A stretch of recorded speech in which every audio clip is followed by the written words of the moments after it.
চলমান সংঘাতের মধ্যে ইরান এক দীর্ঘস্থায়ী যুদ্ধের জন্য নিজেকে সম্পূর্ণরূপে প্রস্তুত ঘোষণা করেছে। ইসলামিক রেভলিউশনারি গার্ড আইআরজিসি মুখপাত্র ব্রিগেডিয়ার জেনারেল আলী মোহাম্মদ নাইনি এক বিবৃতিতে জানিয়েছে, তেহরান এমন কিছু উন্নত ও শক্তিশালী যুদ্ধ প্রযুক্তি বা অস্ত্র মোতায়েন করতে যাচ্ছে যা এই যুদ্ধে এর আগে কখনো ব্যবহার করা হয়নি। খবর আল জাজিরা।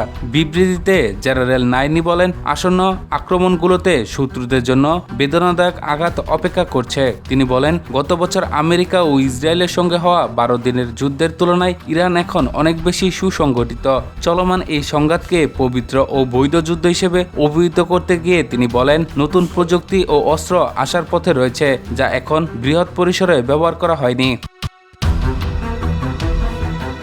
অন্যদিকে মার্কিন প্রেসিডেন্ট ডোনাল্ড ট্রাম্প দাবি করেছেন, ইরানকে এমনভাবে ধ্বংস করা হচ্ছে যা বিশ্ব আগে কখনো দেখেনি। ট্রাম্পের মতে ইরানের বিমান বাহিনী ও বিমান প্রতিরক্ষা ব্যবস্থা এখন সম্পূর্ণ অকেজো। তবে ইরানের সুপ্রিম ন্যাশনাল সিকিউরিটি কাউন্সিলের সচিব আলী লারিজানি এই দাবি উড়িয়ে দিয়ে বলেছেন, ইরানি বাহিনী যে কোনো মার্কিন স্থল আক্রমণের জন্য অপেক্ষা করছে। তিনি বলেন, হাজার হাজার মার্কিন সেনাকে হত্যা ও বন্দী করে তারা দুর্নীতিগ্রস্ত মার্কিন কর্মকর্তাদের চরমভাবে অপমানিত করবে।